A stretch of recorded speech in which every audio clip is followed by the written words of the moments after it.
Can you guys hear me, by the way? Just wondering. How's your guys' day? How's your weekend? That's what I'm saying.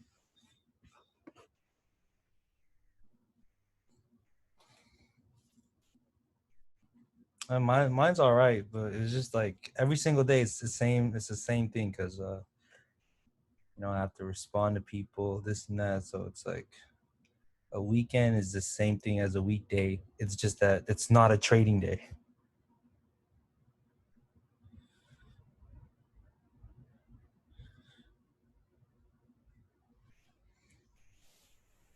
Yeah, the thing is about the things I post on Instagram, people probably just scroll through my story because there's so many of them. But I mean, like, you just to just read it all. I don't I don't go out to post pointless stuff.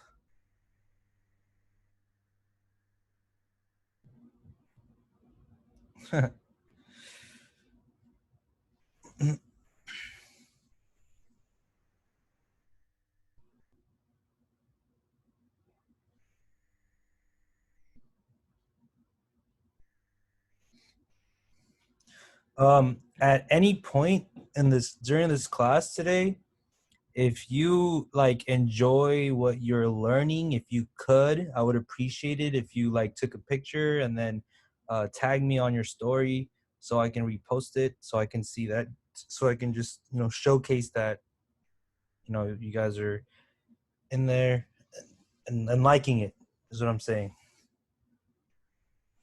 For those who are posting on the Q&A, I can't see it. Like, it's not letting me click it and see what it is. That's why I haven't I can't see it. Let me see. Yeah, even if I exit it out of the page, I still can't see it. Yeah, Zoom needs to fix that because it's not showing me anything. So yeah, if you post it on the Q&A, I can't see it. Just post it on the chat.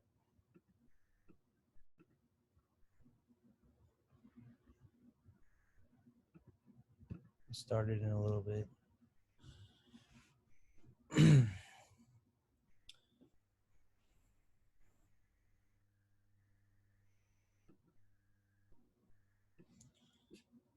Did you guys see the news on Tesla? How Elon wants to move the factory out to Texas because they're not letting Tesla continue manufacturing. I mean, that might be I mean, I can't say that's good news or bad news because it's not necessarily a bad news. What if they can have, you know, what if it is a good thing? But I don't know. I'm kind of on the fence about that. I mean, I swung Tesla personally, but that news is not going to change my bias on it because it's not like they're slowing down production completely. He's taking the initiative to actually say something about that. Because if he moves the factory, then yeah, 10,000 people lose jobs. But I mean, that's how it that I feel like that's how it is. Like, if you want, I mean, like, that's like the cost of it. You lose, there's 10,000 jobs is lost, and then you're gonna get 10,000 people in Texas with jobs. You know, I see a lot of things on Twitter where people are like, "Oh my gosh, like Elon's a bad person for this, for that. He doesn't care about people's health." But I mean, like, and people like hating on him. Oh, because he's a billionaire, he wants more money. Well, things about that is like I don't understand how people hate on, like, for example, like, what is it called, like Jeff Bezos or like Elon. Like, those billionaires are the ones providing jobs. They're the ones with the idea. They're the ones who came up with the idea. You know what I mean? Like, if it just doesn't make sense how people think, like, you know like, your job is like, whoever's complaining about them wanting to continue production, like, your job is probably tied in to Amazon somehow, or your job is probably tied into maybe Tesla somehow, right? Somehow it's tied in, right? Without Tesla being a leading manufacturer right now, being the number one in terms of competition, maybe Ford or maybe Honda wouldn't be so competitive now either, right? If Tesla never existed, then maybe I'm just saying, like, I'm just throwing things out there. A lot of people don't think about things like that. They just see a billionaire and just say, "Oh my gosh, he's fucking greedy." Billionaires are billionaires for a reason. It's not because they're what they're doing is they're providing value, and they're creating jobs, right? Because at the end of the day, we need the economy to run. They're helping the economy run. So I don't know why do people complain about that?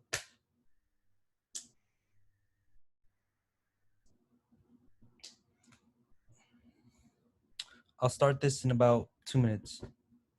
But yeah, like I said before, for those people who just joined, if at any point in this presentation you like what you are learning, if you could share this on your story and tag me so I can repost it, that would be great. This particular in terms of technical analysis, we're probably gonna do this for this is a part one. I'm gonna have a part two and maybe a part three. It depends. So this is gonna go on from is gonna be today. We're gonna talk about this, and then we're gonna talk about part two. What is it on Monday, and then on Wednesday, most likely part three if we don't end up covering everything. But this is gonna be the longest. Guys, I'm going to go over literally over 30, 40 different strategies where you just kind of mix and match so every one of you can have different strategies that you can try out and just, try things out, because if I show you two strategies, they might not work for some people, right? Depending on how you are as a trader, right? Different approaches in different market situations, will be beneficial, and then some won't be beneficial. I don't use Fibonacci that much at all. I used it last year, but that was about it.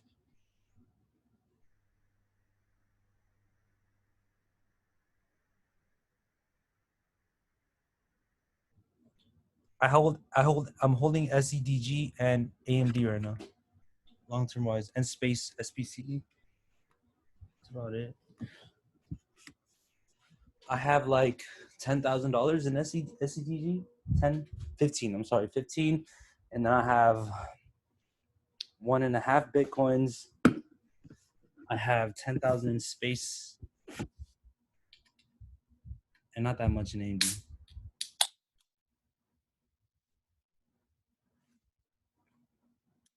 Do you think it's a good idea to fund your trading account with 25K as a beginner? No.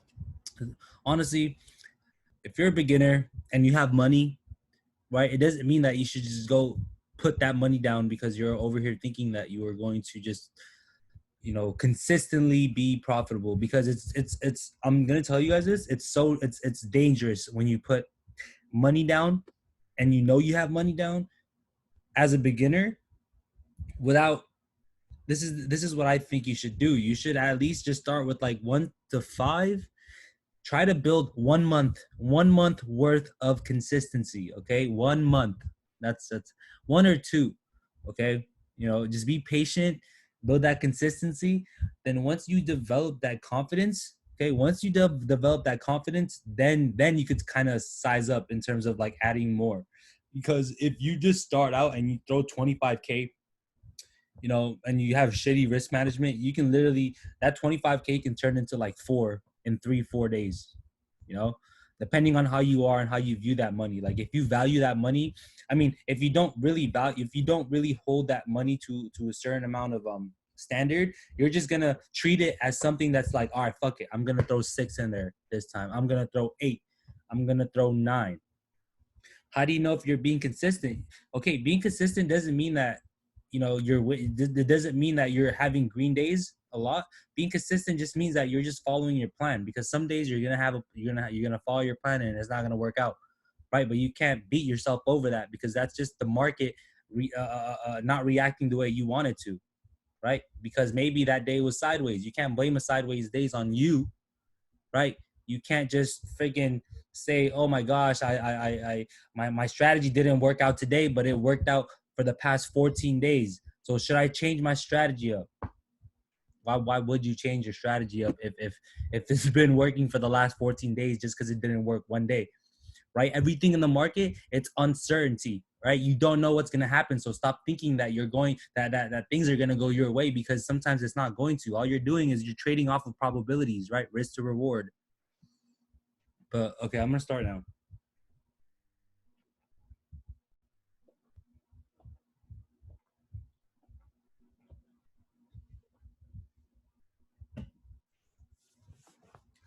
I just had a coffee and a Monster. Okay, everyone can hear me now, right?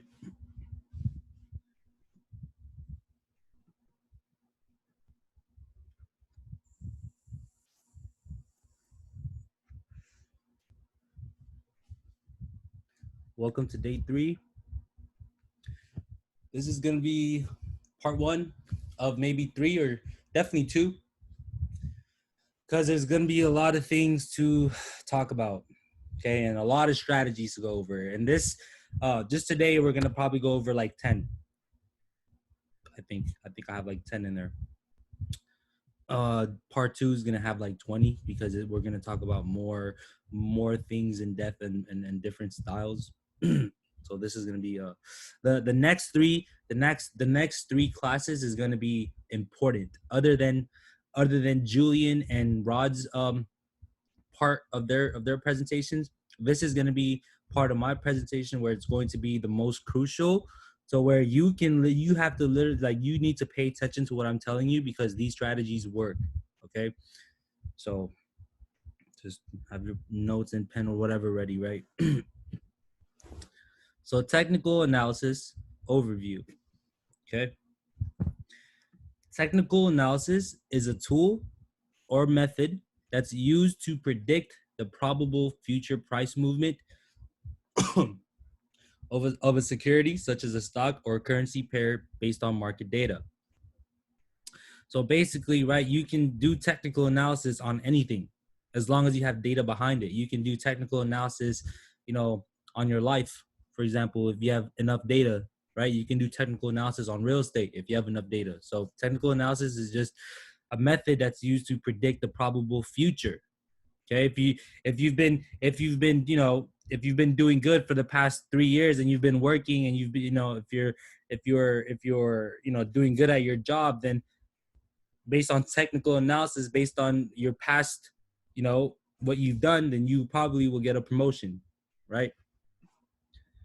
You can just buy calls on yourself. So the theory behind the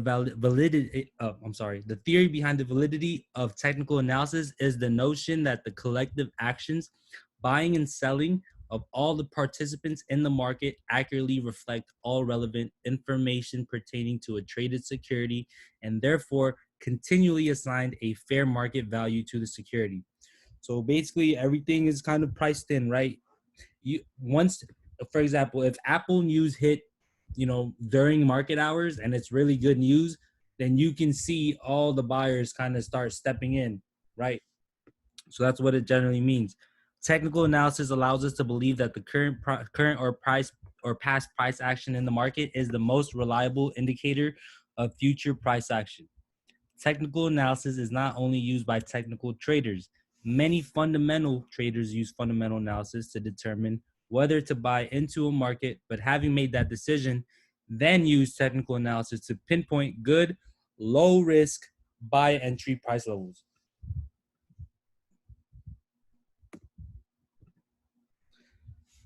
A type of past price analysis which uses mathematical models and calculations to predict future price movements. So supply and demand, it's driven by many factors, including fear, greed, financial incentive, and herd instincts. Okay. These factors create repeatable patterns which we can recognize and profit from. Repeatable patterns. Can you guys give me examples of repeatable patterns um, on a chart? What is a repeatable pattern? Resistance and support is the most repeatable pattern on your charts, right? Other than, bull flags, all these different patterns that you see in terms of, like, triangles, pennants, right? But support and resistance are The main repeatable patterns, right? They always repeat themselves. Okay. Technical analysis encompasses a wide range of charting techniques used to try to predict the move of a certain market. So basically, technical analysis includes the use of, now this is just a list of some, right? I can tell you a lot more things, but this is just some of them, right? Time cycles, trend lines, candlesticks formations, moving averages, chart patterns, other indicators. Can you guys name some indicators that are, kind of tied into technical analysis? RSI, MACD, Bollinger Bands, stochastics, moving averages, VWAP, all these things, right? Time frames. The time frame a trader selects to study is typically determined by that individual trader's personal trading style. Now, this is important because some people are always like, should I trade the 5 minute, the 30 minute, or the hourly, or the 4 hours, right? You guys are all always asking me like, what should I trade? Well, the thing is, sometimes, I don't know if you're better off trading using the 4 hours, the 1 hour, the 30 minute, the 5 minute, right? If you can trade all time frames, then yes, that's really good, right? But sometimes, like, people who are just starting out, they're just confused, like, oh my gosh, what time frame should I be looking at, right? That's why you got to try different frames and try different strategies once you know these strategies, so that you can kind of have an idea of which time frame is the best suited for you. But like, let's say for me, okay, for me, for example, now, this past, like, since maybe February up until now, my favorite time frame right now is the hourly and the 4 hours. Okay, that's just me. Okay, how many of you here have a favorite time frame, for example? And if you do, write it down in the chat. What is your favorite time frame currently? See, it already varies. So it's 5 minute, 30 minute, 15 minute, right? So for those who are brand new, now that you see this, right, you see that a lot of people have different favorites of the time frames they're looking for. Like, so, like, for me, for example, if I'm looking at a 1 minute chart, I'm just gonna get a little bit uncomfortable because I'm used to seeing it from a bigger picture. Does that make sense? Right? I'm not used to really just looking at it like from like a 5 minute freaking perspective, right?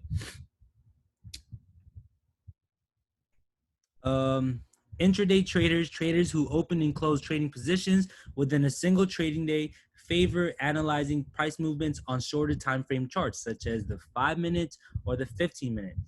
Long-term traders who hold market positions overnight and for long periods of time are more inclined to analyze markets using hourly, 4 hour, daily, or even weekly charts. Now, like I told you guys, right now, from February up until now, I'm more comfortable looking at the hourly and the 4 hour chart. Why do you guys, can you guys guess on why I'm more comfortable? Just based on what I've been doing. I've been, like, just in the group, right? We've been swinging every single day, left and right, right? I've been swinging more. That's why I'm leaning towards the hourly and 4 hour more, because I like this volatility that's happening right now. I like this volatile market, right? Because I like to see these big movements, and I want to catch it because I can already see that we're so volatile right now, right? If during market hours the 4 hour chart shows a potential bullish run, is this an indication for a day trade or a swing? Swing. Okay. If during market hours the 5 minute chart shows a potential bullish run, is this an indication for a day trade or a swing? Day trade. Right? Simple. Time frames continued.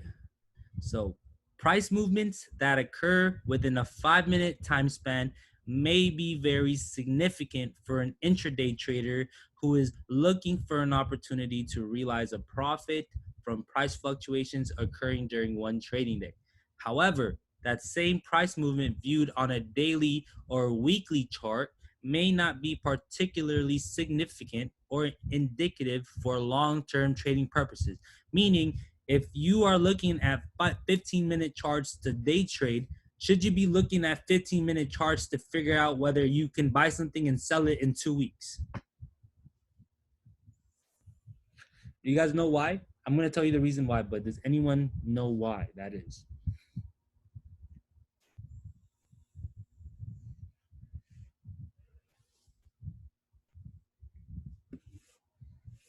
So, in my opinion, it's because if you pull up a 15-minute chart and you want to swing something for 2 weeks, you can't really see what's been happening in the past using a 15-minute chart because it's only going to let you go back about a week, right? Whereas if you use the hourly or 4-hour chart, you can go back over 180 days. Does that make sense? You can go back, 50, 60, 70, 80, 90, 100 days, right?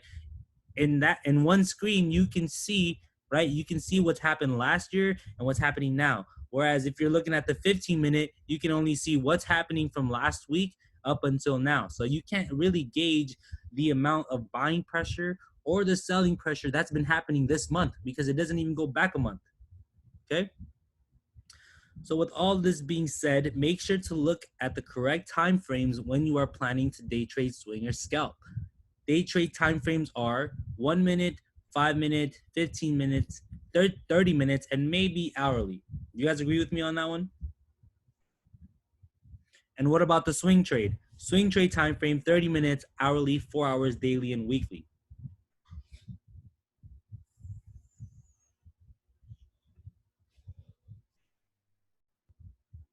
Moving averages. Moving average is a very popular indicator. It is used as a trend following indicator and a counter trend trading indicator. Brian asked the question, why hourly for day trade? Okay, so let's say you're looking at an hourly chart and the market hasn't opened yet, and you're looking at the past 15 days on an hourly chart. And just from pre-market and from after hours and from the past 3 days, you've seen bullish candles on the hourly chart. What can that potentially tell you about what's going to happen once the market opens or how that day is going to end? Boom, bullish, right? That answers the question. So moving averages are very popular indicators. It is used as a trend following indicator and a counter trend trading indicator. Moving averages represent the average of the last number period closing prices. By number, I mean this, the 9, 10, 11, 12, whatever you choose, right? So this takes the average of the last, let's say you're using a 9 EMA on a, let's say you're using a 9 EMA and you have on the 1 minute chart. What is the moving average representing on that 1 minute chart if you have a 9 EMA? 9 minutes, the last 9 minutes. Okay, what if you have it on an hourly chart? It takes an average of the last 9 hours. If you're looking at it on a daily chart, it's taking an average of the last 9 days. If you're looking at a 21 EMA, right? 21 EMA and you're looking at a daily chart is what? 21 days, because each candle represents 1 day. So however many in minutes or hours or days that one candle represents, that's how much of average it takes. Okay, so 21 EMA on an hourly chart, right? Each candle represents 1 hour, so it takes an average of the last 21 hours. Okay, with each new closing price, a moving average drops the last closing price in its series and adds on the newest one. Moving averages are usually plotted on the price chart itself. Umech says, so 5 minute chart is the last 5 minutes and 9 for 9 EMA. So if you have a 5 minute chart and you're looking at a 9 EMA, it takes account of the last 45 minutes. If you have a 9 EMA on, because 9 times 5 is 45. Moving averages can be grouped up into simple moving averages and exponential moving averages. SMAs are the simplest form of moving averages as they take the arithmetic average of the last number period closing prices. This means that each closing price has an equal weight in the calculation of an SMA. SMAs generally also move slower than the EMA because the EMA reacts to the price faster. Since moving averages are lagging indicators, I would rather have the EMA than the SMA. Who here likes the EMA better than the SMA if you already use it? Because it's faster. It reacts to the price faster, right? Because look, like this, at the end of the day, All indicators are what indicators? Starts with an L. Lagging. They're lagging indicators. So knowing that they're already lagging indicators, why would I want to use the SMA, which is even more laggier than the 9 EMA? Right? Does that make sense?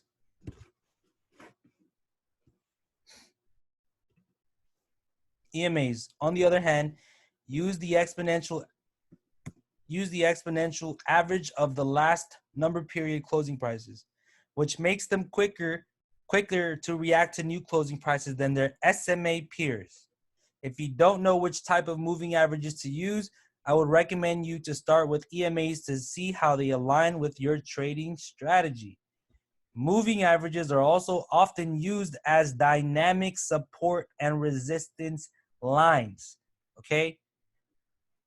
Traders often use longer-term moving averages, such as the 200-day or the 100-day moving average, to find areas where the price could retrace and continue in the direction of the underlying trend. Now, what time frame is best to look for 200-day moving averages? Daily and weekly, right? Because it's taking account of the last 200 candles. So if you're looking at it on a daily chart, it takes account of the last 200 days. And if you're looking at a weekly chart, you're looking at it from the last 200 weeks. Okay, weeks. Imagine this. Imagine you see that the price is currently at the 200 moving average on a weekly, and you see one big bullish candle that's literally sitting there right on the line. What do you think that tells you? And this is right after the price just starts tanking down, right? It's treating that level as support, and it can potentially back up and reverse, right?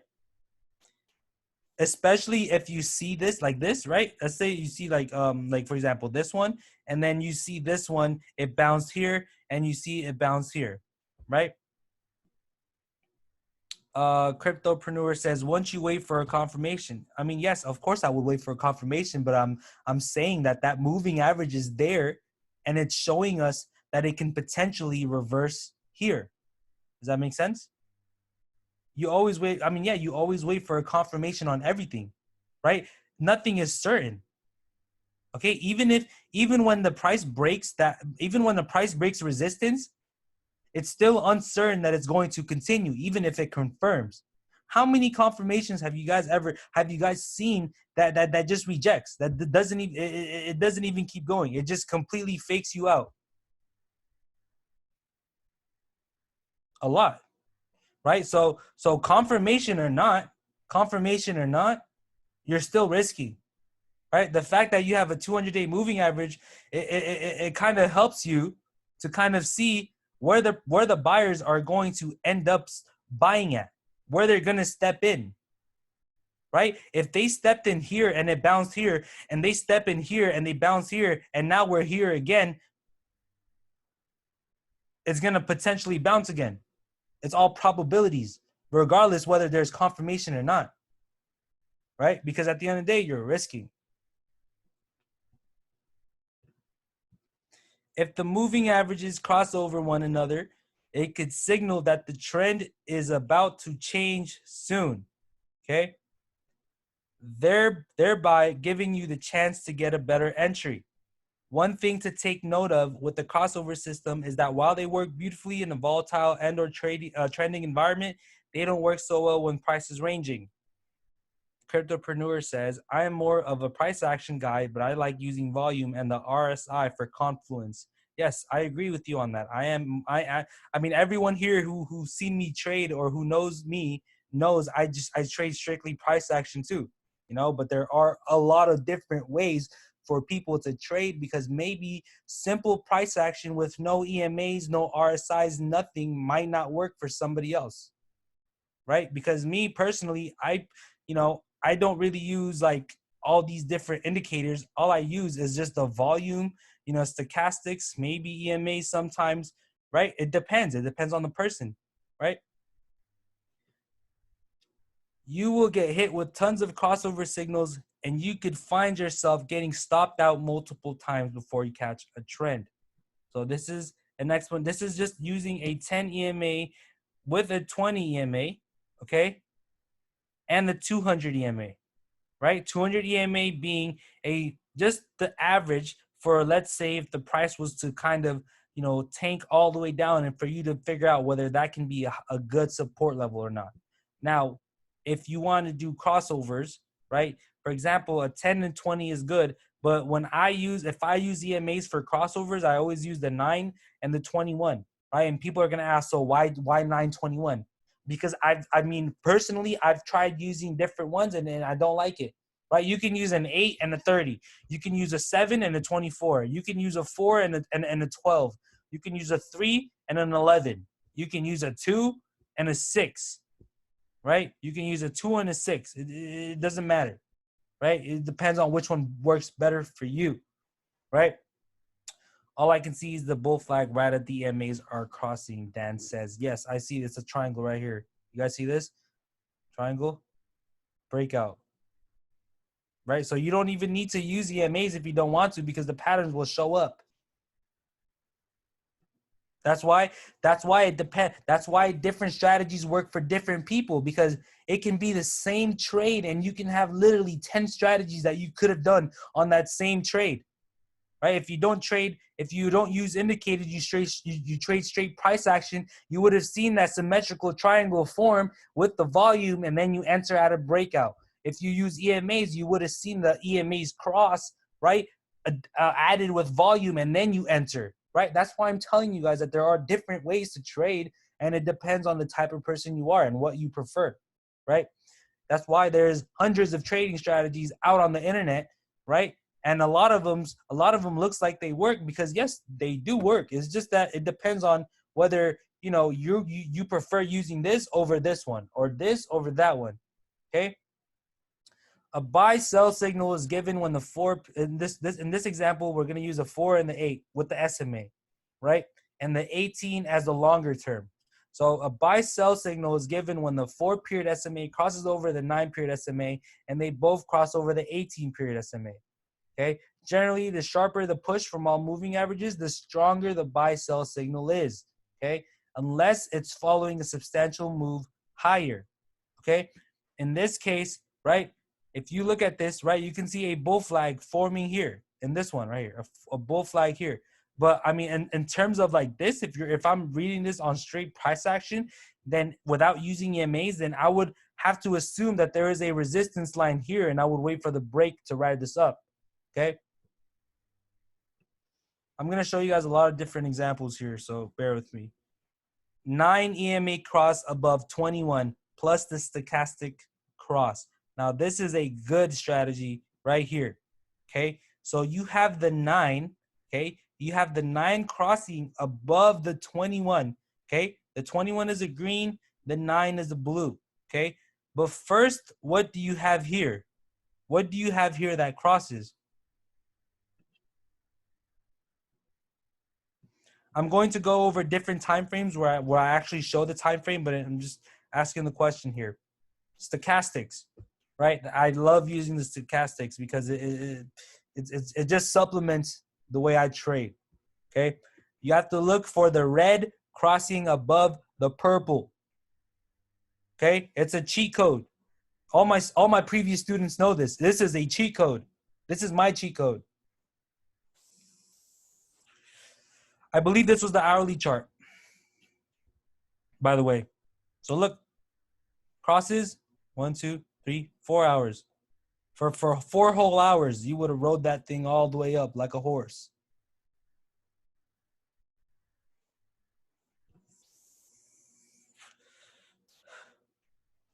Same 9 EMA 21 crossover. Watch for the stochastics to cross, and then watch the EMAs to cross, vice versa. Now, what time frame is this? Just by looking at this, this is 1 day. Just the black here, from here to here, that's 1 day. How many? What is this? The hourly, 30 minutes, 4 hours? Hourly, okay? Hourly. So what happened pre-market here, by the way? What happened pre-market? No, what happened pre-market? What, we couldn't break the resistance, right? We couldn't break the resistance at pre-market. You guys see this? It created that resistance, right? You guys see that, right? For 2 hours, it couldn't break for 2 whole hours. 1, 2, it couldn't break. But look, once you see this, just look at the previous example. What showed up first? The EMA cross or the stochastics cross? This is key right here. What showed up first? Stochastics. In this example, what showed up first? Stochastics. Stochastics crossing up. You see the EMA crossing above the 21 plus, other than that, plus what? What else did it break? Resistance. It broke the resistance. And what else do you have? Is that so? So the next time you see this, right? The next time you see this, are you gonna be more comfortable holding on to your trades and letting it run? Right? Instead of getting in and then in 2 minutes, once look, just look at this, okay? Look at this. You guys see the top wicks, right? The top wicks, if you're looking at this on hourly chart, it basically means that there was a small sell-off. Does that make sense? The top wick represents a small sell-off, right? It went up and then it went down again. So can you agree with me that after this, since you know this now, you're gonna more likely be inclined to hold through the small sell-off and not be phased by that, by the little noise that happens in 5 minutes, right? And you're more likely going to hold through it and ride it up.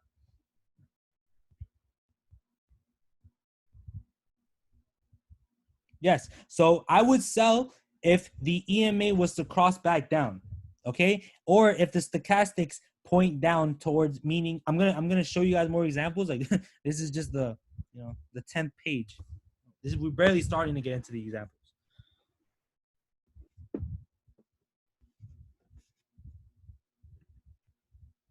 But do you guys like that? You guys like that little strategy right here? This is a very good one if you're looking at it from a 1 hour chart perspective, okay?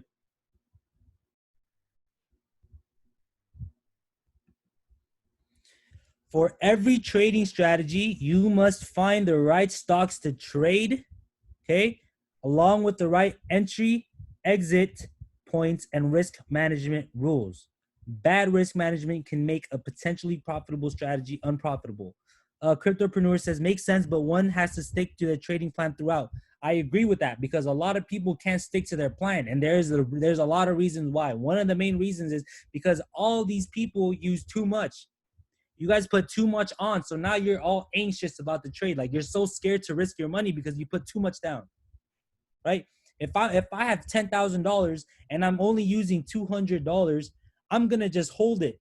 If I see that it might continue, I'm not scared to hold it because it's $200 out of 10,000. Now, if you take someone else who's using 10,000 and you're risking 7,000, of course you're gonna be scared. You're not going to keep holding that, right? Because you're gonna be anxious. You're gonna be like, oh my gosh, like why am I holding this right now, right? Because every single time it drops in price, your heart's gonna drop because you're risking 70% of your account. Okay. So for every trading strategy, you must find the right stocks to trade along with the right entry, exit points, and risk management rules. Bad risk management can make a potentially profitable strategy unprofitable. Okay, can you guys give me an example of when bad risk management can make a potentially profitable trade unprofitable? What is an example of this?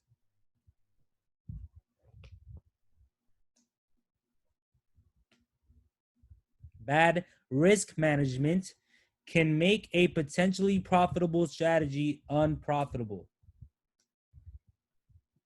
Not using a stop loss or being greedy, right? You see that you hit the profit target, but you want more and more and more, or you exit too early, or you get faked out. Those are some reasons, right? So learning to trade profitably is not easy. Like any other careers or profession, you have to pay your dues and put in the effort and educate yourself, right? That's why you guys are all here, because I'm trying to show you guys, all these different strategies that you can use. So losses will come and go. Okay, that's a fact. You just have to minimize your losses. Win bigger, lose less. If you have a trading strategy that works 20% of the time, for example, you can still be profitable. Am I right? Two out of 10 trades are your winning trades. Just make sure that those 2 winning trades are bigger than your 8 losses, right? I'm pretty sure everyone hears this all the time. Just this specific example. It doesn't have to be 20%. It can be 30, 40% of the time. It works, but 60% of the time it doesn't. But if that 60% of the time you just cut your loss at 5 to 10% and you let the other ones run, right?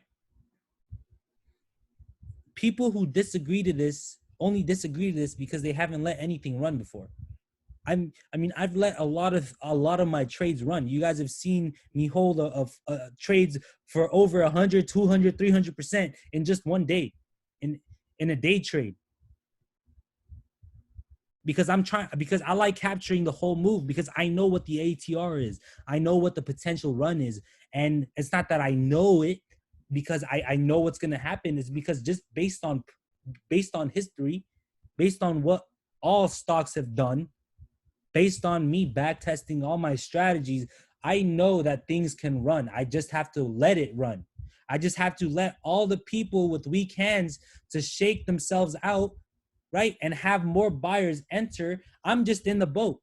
It's just like you. It's just like you going to New York. Right? Just think about this. Think about it like this. You going from California to New York on a bus. How many stops are they going to be? Let's say there's 10 different stops, right? You're just a passenger. You start in California and you exit in New York. You don't exit in fucking buttfuck Arkansas. Okay?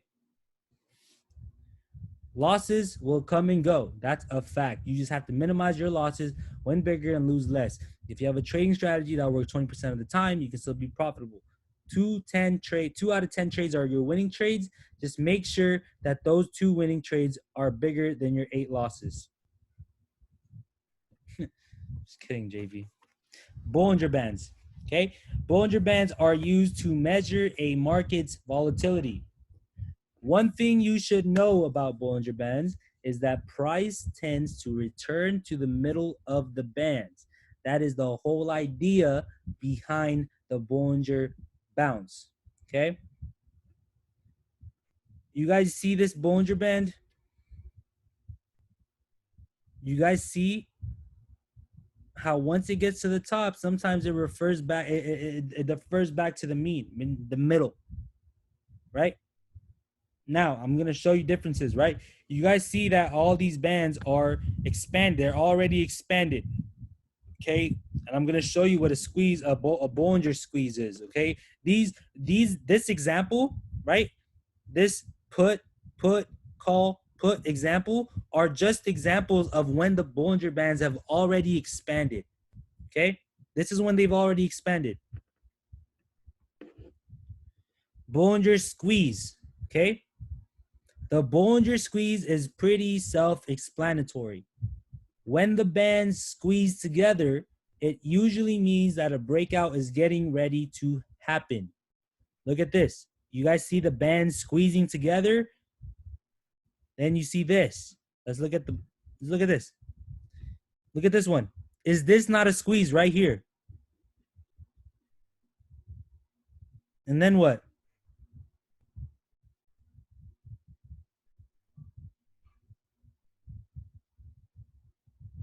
Boom. Squeeze. Boom. Does that make sense to you guys? Okay. If the candle starts to break out above the top band, then the move will usually continue to go up. If the candle starts to break out below the bottom band, then the price will usually continue to go down. See? Squeeze, down, boom. Bollinger Bands, I like using the daily or the 4 hours, but I have a lot more examples to show you guys, by the way. You guys haven't seen anything yet, trust me. You have not. We're on the 14th slide. There's 30 slides and it's been an hour already. There's like 20 more slides we have to go through. Where was I at? This is different than a potential reversal down to the mid band because we're talking about when these bands start to squeeze. After the bands have released into a bigger band, that's when we look for reversals. Does that make sense? You guys see in the previous example, once the bands have expanded, right, that's when we look for a reversal. You don't look for a reversal when it's squeezing, right, because it's consolidating. Bollinger Squeeze setup. This is another example here. You guys see the price squeezing, right? Squeezing, squeezing, squeezing here, and then this breakout band. Okay.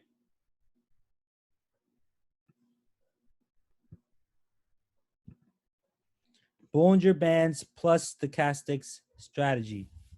Now, look at this. Okay. This is the same example as the earlier one. Does it not? Does it not look the same? I just took off the EMA. I just put the Bollinger Bands on. It's the same exact setup, isn't it? Rejected, rejected. I just put the Bollinger Bands on. So for example, this is just to show you that different strategies work on the same trades. Just for these two, right? But guess what I kept on there? Because I really love this indicator. This is my baby. The stochastics. Okay, I kept this on there. Right? Kept this on there, but look what happened. What was happening here? What did the band do here? What did the bands do here? Pre-market squeeze, and then what do you look for? Let's look at this again. If look at this, band squeeze together, candle breaks the upper band, right? If the candle starts to break above the top band, and the move will usually to continue to go up, and then what do you do? Breakout here, but not even just that. What? Not even just this candle breaking just strictly the band. What did it also break? Resistance. It broke resistance too. Right? So you're not just looking at it breaking the band. You're looking at it breaking resistance. And then you have what? What else do you have here? And then you have the stochastics crossing up before the band broke. Then you have volume. Look at all these different combinations that you could do, right? If I look at this, okay? Just think about it like this. Even if I took off this band and had no EMAs, nothing, would I still enter this trade just based on looking at the candles, and why? I would definitely enter this trade because the price broke the past resistance, stochastics crossing up, and I have the volume. You see, different strategies might work differently for everyone, but if you look at one same good trade, you can see that all these different strategies fucking work.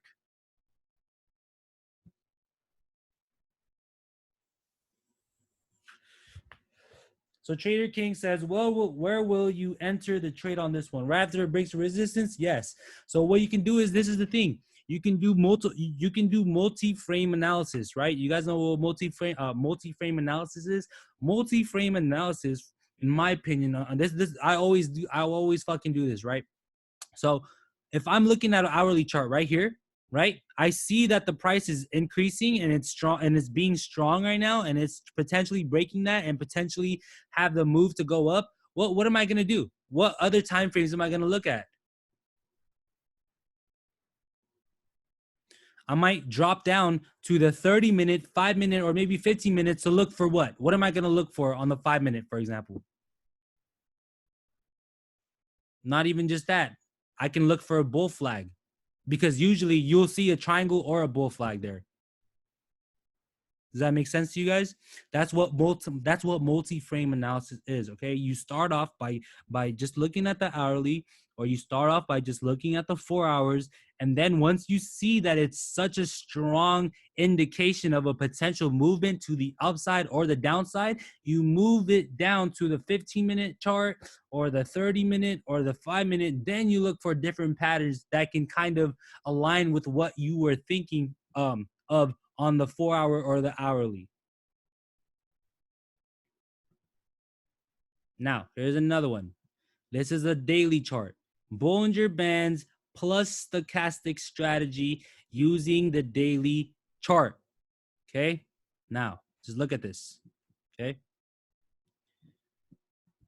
You see this. What was it happening here? Cryptopreneur says, don't you look for higher highs? Yes, if it breaks the resistance, I will enter. Higher highs. Yes. What did the stochastics do down here? Cross down.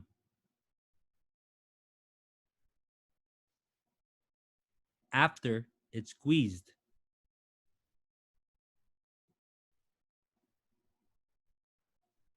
Now, the bands have already what? At this point here, where my arrow is, the bands have already done what?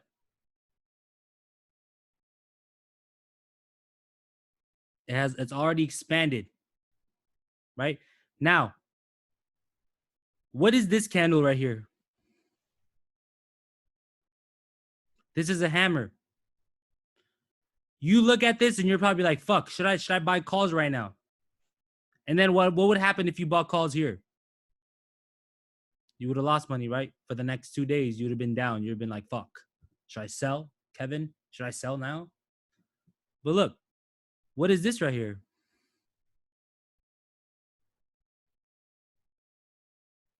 What do we have here again? A hammer. But what else do we have this time?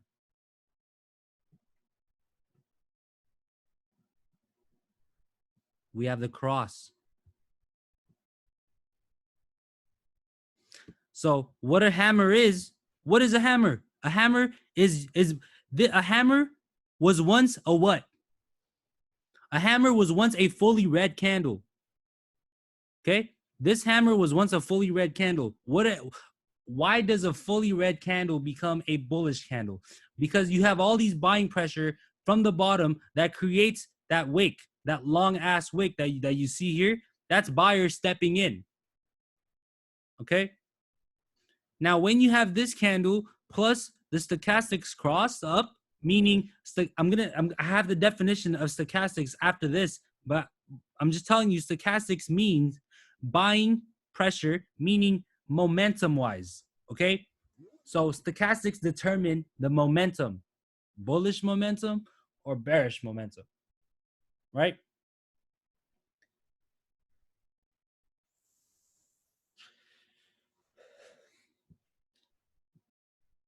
In this example, we have this breakout here on CRM. So we're going to see what's going to happen. I mean, Monday or this week, right?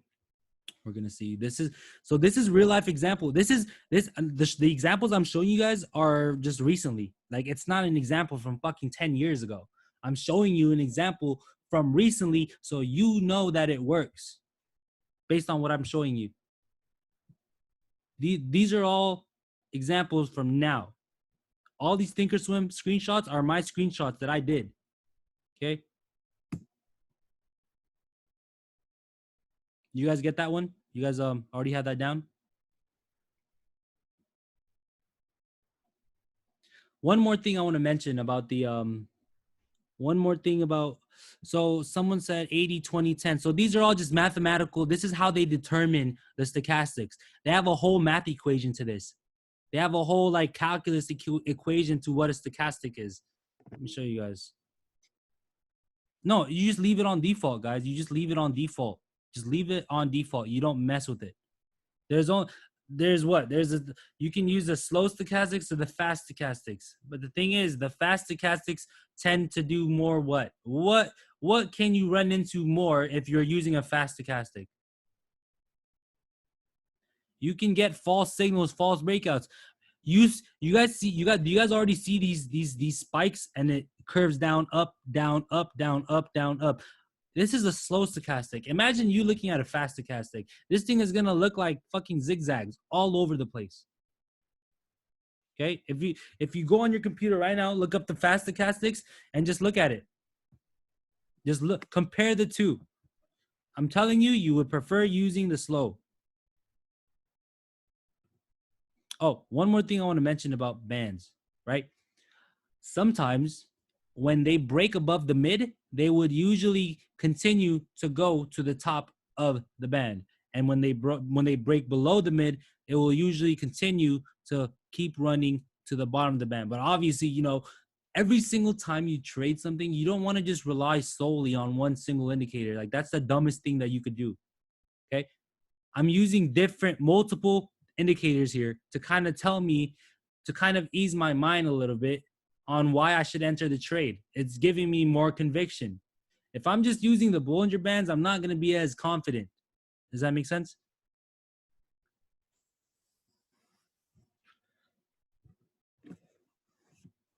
Bollinger Squeeze plus 921 EMA strategy. Okay. You have what here?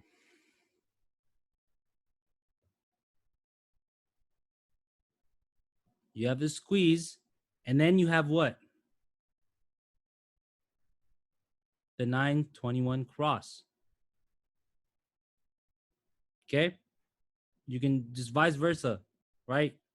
Now on top of this, right? I don't have the volume bar here because it's cropped out, but you can just like I'm telling you, right? You can use the stochastics on this. You can use an RSI on this. You can use a MACD on this, right? If all these different indicators are all telling you the same thing, is that going to add to your conviction on whether you should enter or not? Yes. Okay. What is a good time frame to use the Bollinger Bands? So for me, okay, like let me give you a scenario. Okay, let's say Tesla squeezing. Let's say Tesla squeezing on the 4-hour chart. It's squeezing, it's squeezing, it's squeezing, and then I see one candle break out of that squeeze. Plus, I see a stochastics crossing up. Okay. Plus, I see that there's a lot of volume that day, a lot of buying volume. What am I going to do on Tesla? I'm going to go 3 weeks out at the money calls. And then but before I even do that, I have to figure out where the next resistance is, where the next level where there are a lot of sellers are at, right? Where the next level is based on past history, right? Because if I want to swing Tesla for a $50 move, then I have to make sure that it can move $50 without interruptions. Does that make sense? Because if there's 3 different resistance levels from where I want to enter to where the profit target is to where the next $50 move is, then I'm going to be less confident because I don't know if the sellers in the middle are going to be as heavy, right? Would you want to use these strategies while key levels are being broken as well for more confirmation? Okay, let me go back.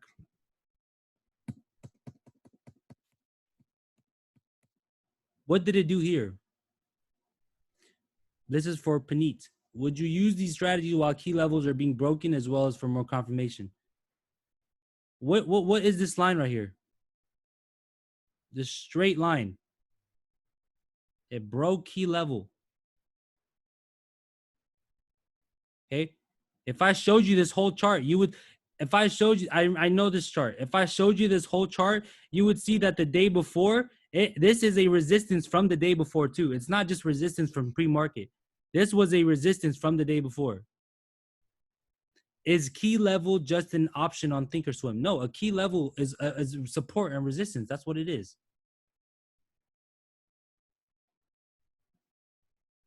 Okay. Is this making sense to you guys? Sure. Let me show you guys something real quick. Key levels. Okay.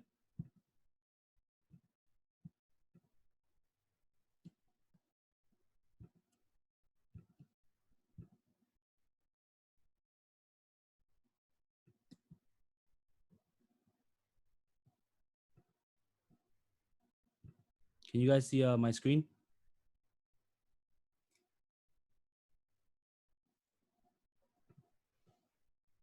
Okay. Let's look at a 1 day, 1 year for Apple. Okay. To refresh your memories, you go here, you click price level. Okay. Make the support resistances starting from the weekly. Here, we got one here, and then you have the top. So I have the middle, the bottom, and the top. Okay. Now I look for 3 touches. I have one here, have one here, have one here,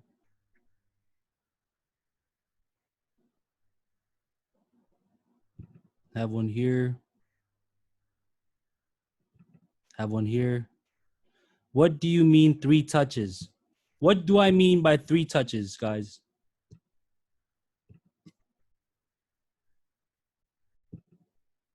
Wicks. These are wicks. Now let me show you.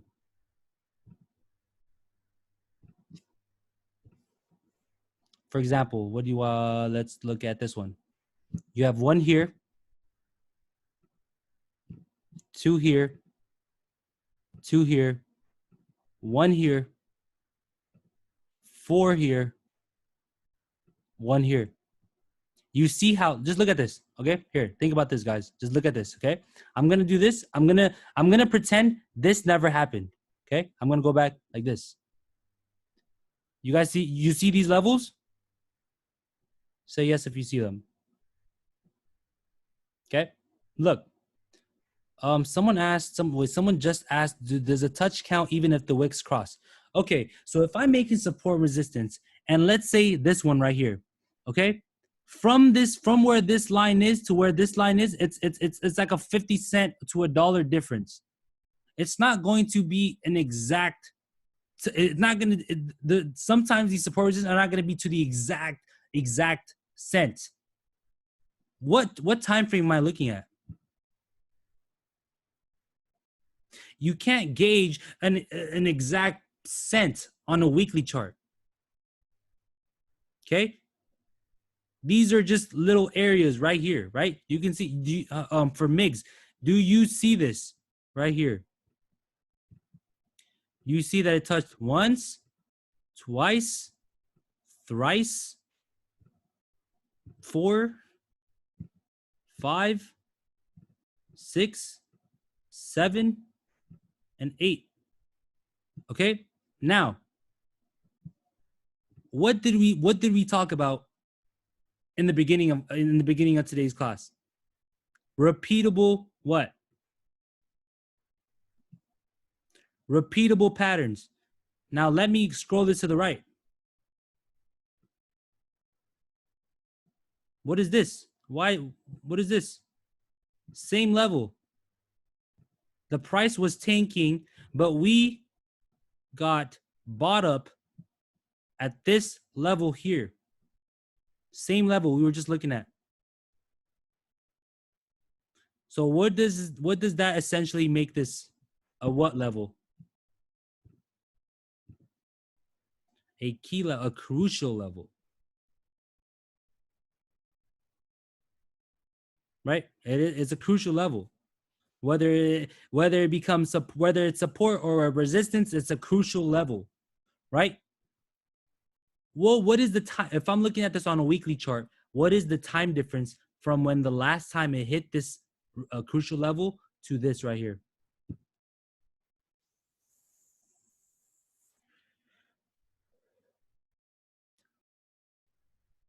Six months, right? A couple months from October, from September, and now and this March. How is it? It hasn't even touched that level since March, and it decides to get bought up here because it's been treated as a level, right? It's been treated as a crucial level so many times, and we get bought up here. Could this be algorithms? You guys think institutional algorithms have all this, have all these levels, just inputted into the system so that they automatically get bought up when they hit? Yeah, duh. How do you think they get bought up at the exact same fucking area as these?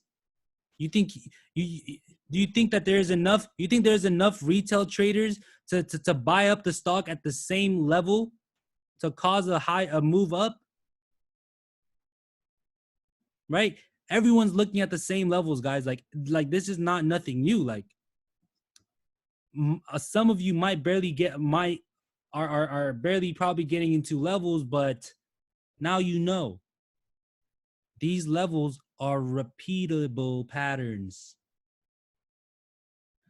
So would you say that it's a key level if it hits over 3 times? Yes and no. Only because of this. Just look at this, okay? Look at this. For example, let's say this top here has only been hit once. Forget about all this other time it tried to break. Let's say it's only hit once and then we went back down. Is this top a key level? Yes, of course it's a key level. Why? Why is it a key? It's an all-time high. The price has never been there before. It's going to be a key level even if it's only tried once, because the price failed to do what after that? It failed to continue at a high, right?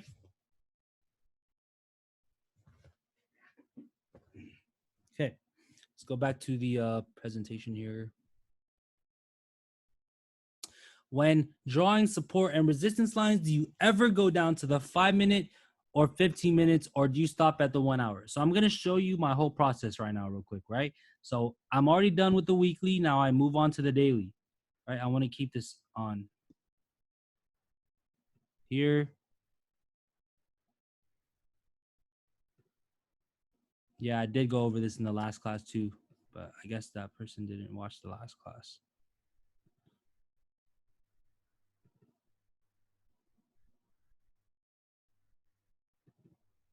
I want everybody here to understand how to do this.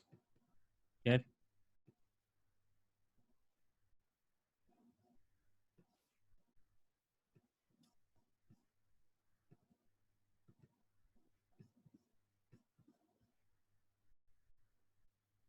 Now moving on to the 4-hour chart.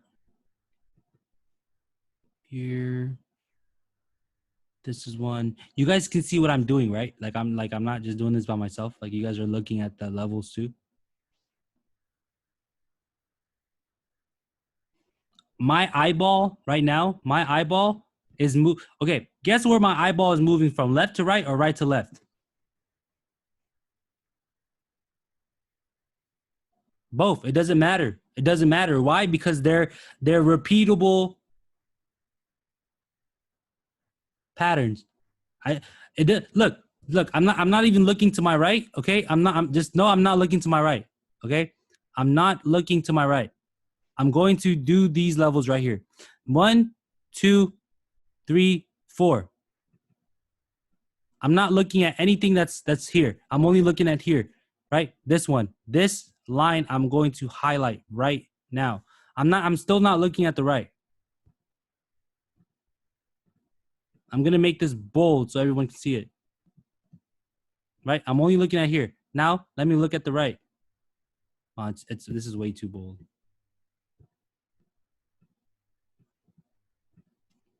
Okay? I'm looking at 1, 2, 3, 4. What is this right here? It got rejected here, here, here, here, here, here, here. I wasn't even looking at it. That's why. That's how you know, right? All these levels are repeatable patterns. Okay? What if I entered at a new high for puts and the stock reverses? Or no, what if I entered at a new high for calls and the stock reverses? Well, what do you do? What do you do when the stock reverses on you and it hits your stop loss? You get out. It's that simple. It's literally that simple. Like, you know, what else am I gonna do? Am I gonna? You want me to like what? Just keep your whole position and lose it all if it continues? That's why you have risk management. That's why risk management exists. Nothing goes up forever. How do you know nothing goes up forever? Just look at the weekly chart. Does it look like this thing kept going forever without stopping? Oh gosh, now it's not loading. It says my internet connection is okay. Look at this. What do you think people did here? Hold on. What do you think people did here, right here? What do you think people did here? No. I'm saying, what do you think people did here? Like right here. Like people who just entered right here. If they bought calls, right? Let's say the answer I was looking for is people bought calls, right? To kind of get off, to kind of anticipate a breakout, for example. And then what happened? What happened here? Price sold off. So just like the question that was asked earlier, what happens if you if you buy at a high and it reverses? Well, you cut your loss. That's it. There's nothing else left to it. All like nothing goes up forever, right? Why do you think 90% of people fail at this? Because you can't follow a simple plan. You can't learn from your losses, right? A lot of people just have this fixed view of things. You're just fixated on just, I'm gonna get in here. It's just gonna keep, like, if you have no risk management, like, that's on you. Nothing goes up forever. Oh, let's go back to the slide here. Oh, one more thing that I forgot to mention. I forgot to go. Umesh says, what do you do if different time frame chart shows different things if stock is bullish or bearish? Okay, that's a good question. Okay, that happens to me a lot. Okay, now this is what I do. Okay, if I see, okay, the question is, what do you do if different time frames chart shows different, like let's say you're looking at a 4-hour, it looks bullish. If you're looking at a daily, it looks bearish. And if you're looking at a weekly, it looks bullish. Okay, now to answer that question, it depends on what you're looking to do. Okay, now Umesh, I want to ask you this: what, just as an example purpose, what were you looking to do on that particular trade? Were you looking to day trade, or were you looking to scalp? Were you looking to swing it? So it depends on how you're looking to approach that trade. Now, if you're looking to swing that, this is what I do. If I'm looking at an hourly chart and it's showing me that it's bearish, but I'm looking at a 4-hour chart and it's showing me it's bullish, right? And then the daily, let's say the daily is showing me that it's bullish, I'm gonna swing it because I trust the longer term, right? I trust more on the longer term perspective than I do if I was looking at it hourly, if I'm trying to swing it, right? I would rather go off of what the 4-hour tells me more than what the hourly tells me. Now, let me tie this into like trading during the day, for example, okay? If I'm looking to enter Apple off of a 5-minute chart and it's showing me that it's so bullish, right? Let's say, look, guys. Let's say I get a stochastic cross on a 5-minute chart. Okay. Let's say I get a stochastic cross on a 5-minute chart, and my profit target is $6 away, and the stock moves like $7-8 on average. Okay. But the 30-minute chart is showing me that the stock might sell off. And then I see that there is a strong resistance $3 away or $2 away. Do I want to take that trade, or should I just not do it? No, I wouldn't do it. Right? I wouldn't do it because I can potential that potential sell off can happen before it even hits that level, right? And the thing is with me too, right? Like I told you guys, like everyone knows here, I run a group and I send people signals, right? I don't want to, I wouldn't want to do that, because what if people get in 10 minutes after I do? Or what if people get in 5 minutes after I do? Right? That's just, people, I'm just saying, right? Like if I have a 30-minute chart that's telling me it's bearish and a 5 minute telling me it's bullish, I'm not even going to take that bullish trade on the 5 minute, because let's say that, like I said, let's say the resistance is $2 away. You know what I mean? What if, does that make sense to you guys? What if once it hits that level, it just tanks fast? What if it just drops really fast and I'm not able to sell my order because it's dropping too fast? I can't get filled. Does that make sense? Like how many of you guys can have taken trades and it hits a certain level and it tanks and you can't even get filled on selling it, on cutting the loss sometimes? Right? Now, let's say next time that happens to you, look at the 30-minute chart. See what it would have told you before you entered the trade. In what case will you will take the trade if hourly and the 4 hour is bearish, but 5 minute is bullish? Okay. The only case that I will take this trade if the 5 minute is bullish and the hourly and the 4 hourly is bearish is if I have enough room for that stock to the next resistance for me to capture a good enough move. Okay. And it has to be a realistic move. Okay. Umesh, like if the resistance is $4, okay, let's say I'm trading Tesla, okay, and the 4 hours bearish and the hourly is bearish, but the 5 minute is bullish, and we just broke out of a resistance on the 5 minutes, and the next resistance on that is $6, $7, or $8 away. Then yeah, I might take that. I might take the trade just to scalp that move, and then I'll get out before right, and then I'll get out before it even kind of hits the profit target, because I don't want to get faked out right over there. Right, that's the only time. Other than that, then I won't even touch. I'll just go on to another stock. Like it doesn't hurt. Like just because you see a good setup on a 5 minute doesn't mean you have to take it, because you don't know that. You don't know if it can be a potential fake out. Now that's a way that you can actually figure out whether you might get faked out or not. As if you're doing multi-frame analysis and the higher frames are telling you another thing. I mean, I'm sorry, if the higher frame is telling you the complete opposite of what the smaller frame is telling you. Does that make sense? Hope this kind of opens a lot of people's eyes. Let's go back to the slide. Do you guys want me to do a 15-minute freaking chart thing? Resistance support. I mean, it's kind of self-explanatory, right? So like here, right? Look, to answer, this is the most important question that I got probably today. I mean, not important, but in terms of like this analysis right here. So you only make resistance and support on a 5 minute chart, right? When what? I'm only gonna make a 5 minute. I'm only gonna go refer to the 5 minute before the market opens, right? Why am I gonna make a look? Why would I make a 5 minute freaking support and resistance line right now when I don't know what's gonna happen here? Like I have no idea where we're gonna end up here, pre-market.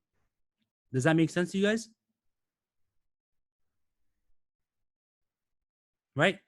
Like for example, what if the pre-market high becomes here and then we get rejected, right? And then we get rejected. Let's say we tank all the way down to here, right? Why am I going to make the levels now before I even can see what's happening on the pre-market, right? There's too much space from here till open for me to just go on making 5 minute resistance support. Now, once the market's opened and it creates a new high, then I'll make that resistance on that high, right? Does that make sense? If it creates a low during the market, then yeah, I'll go create that support line. Does that make sense to you guys? Does that make sense to you guys? Okay, let's go back to the slide. Saw this already.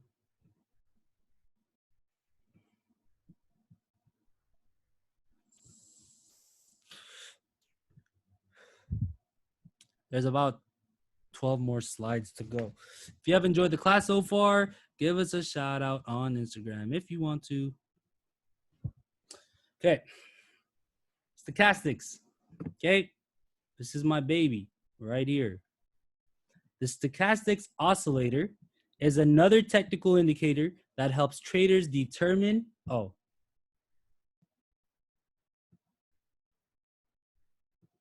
you guys can't see the screen. What about now? You see it now? I can't even see the screen.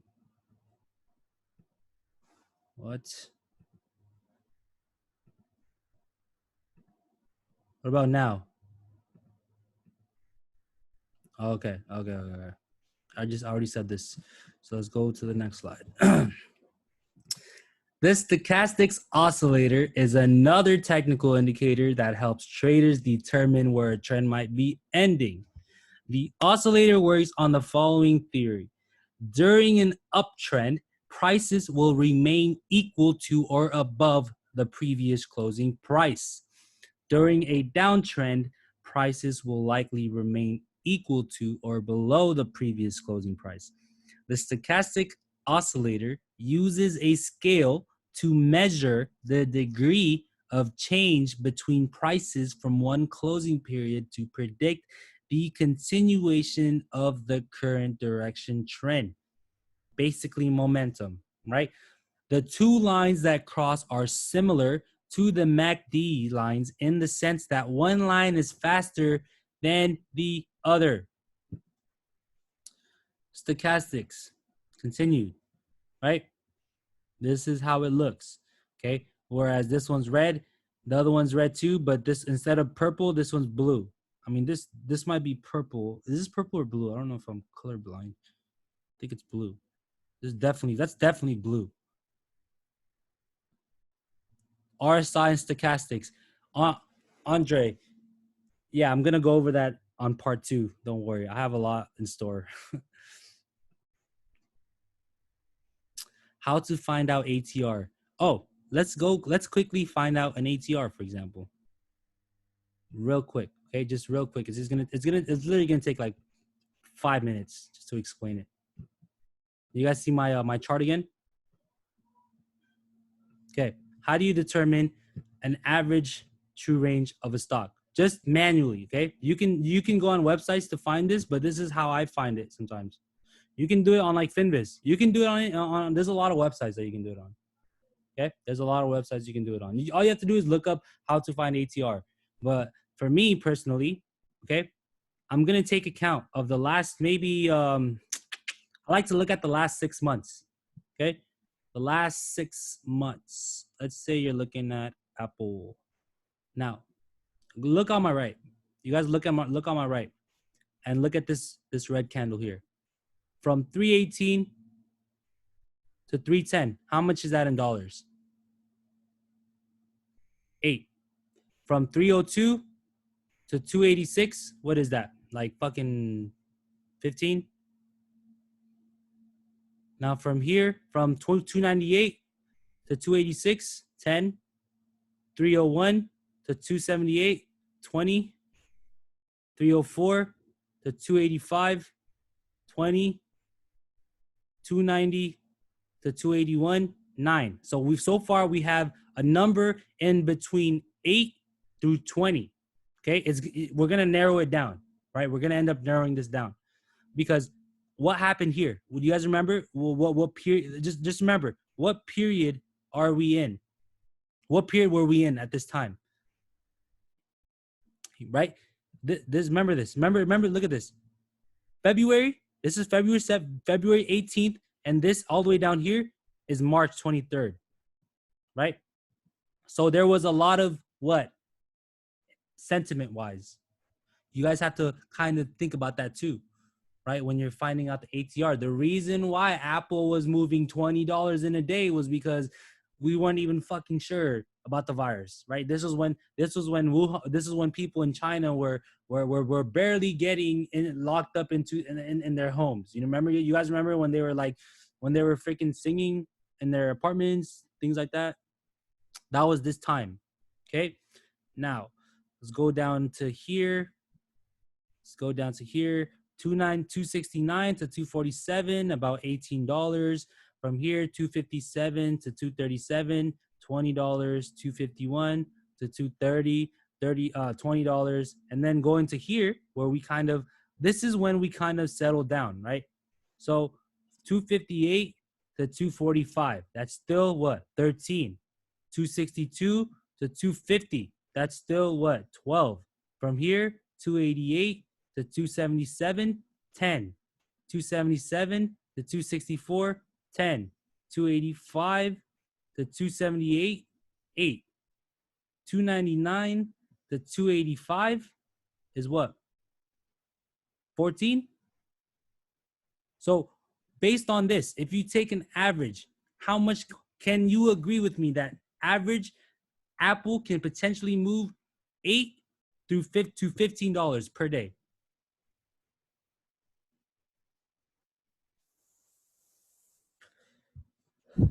Boom. You can find, this is how I find exact numbers. Like the only reason why the numbers fluctuate so much is because I'm looking at this. But if I just look at this right here, it's gonna be this. It's gonna be the same shit. It's gonna be a smaller number, but it's all gonna be the same. So 262 to 250, $12. 272 to 258, $12. From 288 to 278, $10. From 276 to 265, $11. From 283 to 276, $7. From 285 to 278, $8. You know what I mean? Between from here to here is between 8 to 12. So it's safe to say that Apple can move from 8 to 12. Does that make sense? Look at yesterday. 310, 304, 6. Right? And here, so you can find the average of the stock just by looking at how much it moves per day and taking an average from the last 30 days, for example. Right? So now I use the ATR to figure out how long I can potentially hold my trade for. Okay. If I enter Apple, okay, if I enter Apple and it's only moved about $2, it broke resistance, and the next resistance is not $6 away. What is the probability of me profiting a whole move on that until the next resistance based on the ATR? Higher, right? Because I already counted all the average, the average move Apple's had. You know what I mean? Probability wise, more than likely I can end up holding this and take advantage of the full move, right? Now, before I go back to the slide, there's a difference, but there's a difference between holding things and being greedy. Okay, this is the thing. If I'm going to, let's say you compare this, if I enter Apple and it breaks after $2, it has an average range of $8, and I'm trying to write $6. Okay, let's say you compare that. Now, let's say you enter. Okay, let's say you enter after it's already moved $5. Okay, and you enter and you had good profit as it hit the top of the ATR, which was $8. Let's say you were up like $1,000, but now you want more after knowing what the ATR is. What is that? That's greed. Okay, that's how I look at things. That's how I look at things. Okay, as long as it's in between the ATR, I'm comfortable holding it. Right? Risk is risk. It is what it is. Right? Other people like to take 30, 40, 50, 60%. Cool. Right? I like to hold things because I'm risking so less, so little. Right? Let's go back to the slide now. You guys see the slide? Yeah, it's gonna be different for swing, obviously. I'm gonna go more over that once it's time. Because I can't go over every single thing today in one day. You know, I'm pretty sure not everyone's gonna want to stay here for 6 hours.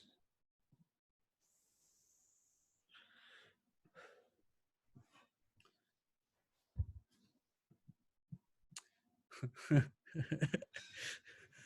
gonna start taking out like all my alcohol out. I'm gonna start venting about my life.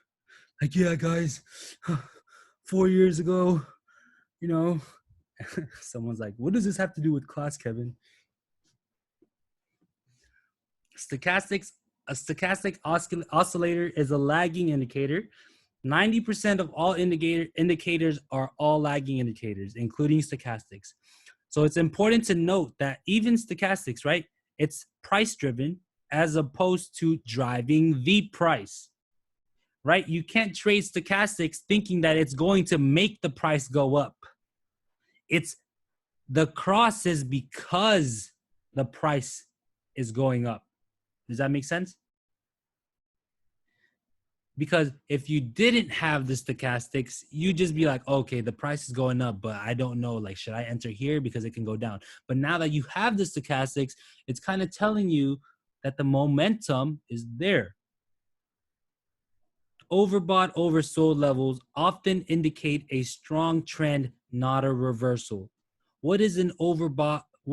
Okay, to note this, I think I put it in there too later on on like slide 30, but these lines on top, you guys see this top line here and the bottom line here?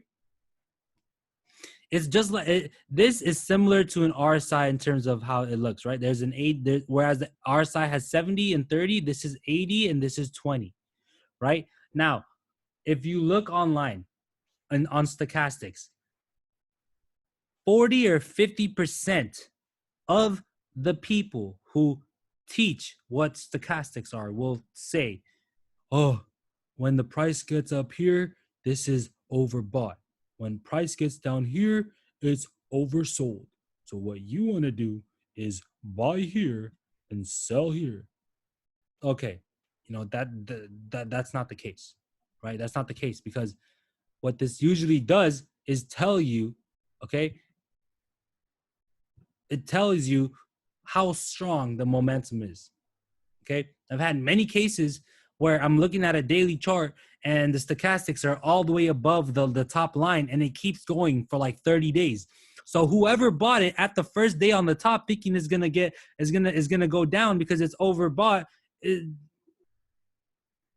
gonna lose, right? You can use, oh, did I even go? I went over this already, right? Did I go there?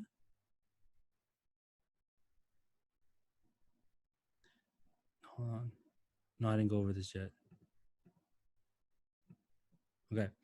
You can use stochastic oscillator to measure the speed and momentum of a price over a time period. A low point, a low value point to the strong uptrend as much as it points to a strong downtrend.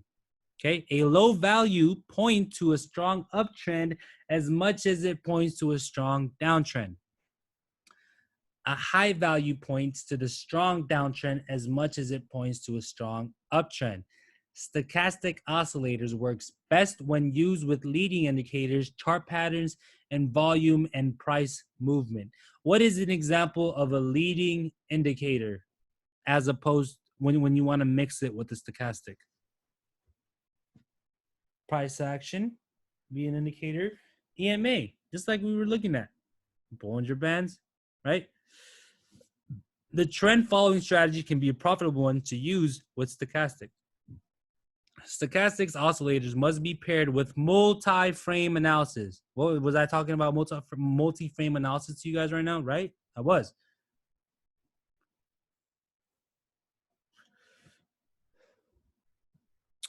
Did I not just read this?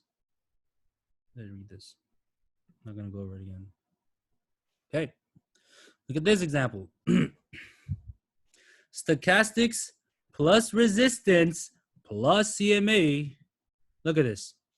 What do we have here? This is a daily chart. What is here on the left side? How many times did the price hit resistance?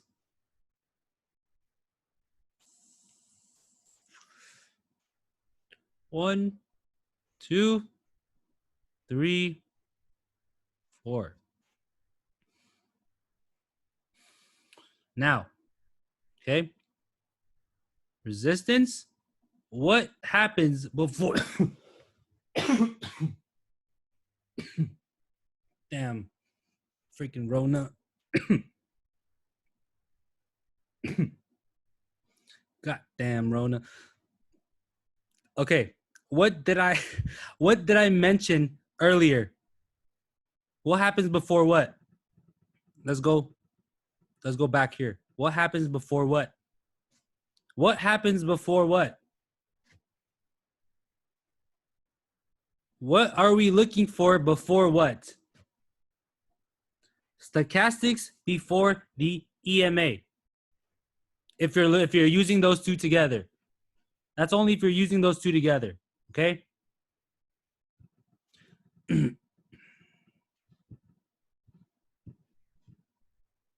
Stochastics and then the cross.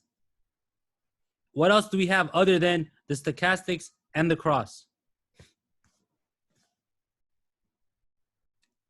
Volume and what? A break of resistance. Is this starting to make sense to you guys? Hopefully it is.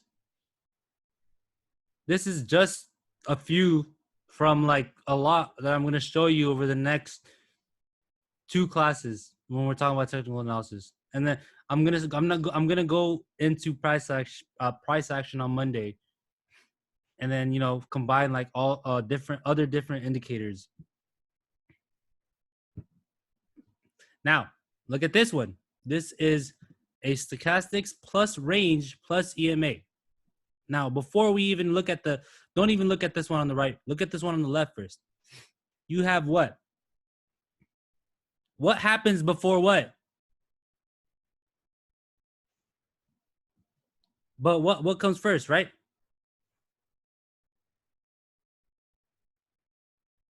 Stochastics first, and then the EMA.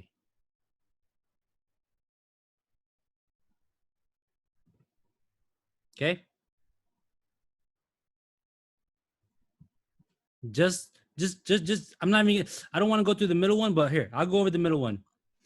Now, if you're not looking at the cross here, the stochastics cross here, so look at this. You see the stochastic cross up here, right? But what didn't cross here? EMA, right? So if you got in at this potential break, you would have got faked out because it didn't happen here. It happened here. Right? Does that make sense? Now, you're looking at this. This is a what? This is another strategy. You have a range rover, right? You got a range right here. What happened first? What showed up first? Then the cross. Okay, Diana just asked me a good question. How soon after should EMA cross after stochastics for it to be confirming signal? Now, I'm looking for a potential breakout. Okay, that's the only thing that's kind of helping me gauge whether I should get in or not either, right? Because I'm like, if I see that it's a potential breakout of a range, a breakout of a resistance, a breakout of a bull flag, then I'll get in. Does that make sense?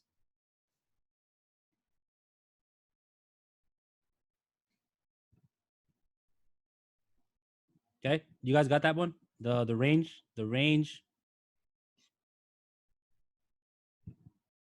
Using EMA plus stochastic strategy for finding swing trades. Dun dun dun. Now I have the time frame on this time. Look. Okay. What happens first? This is now whoever's in my group. You guys notice when I post swing trades, I don't post it until when? Until like midday, right?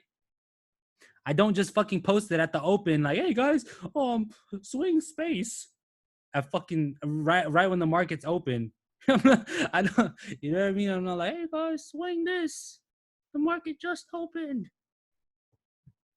No, you gotta wait. I wait, right? So this is a 1 hour chart, right?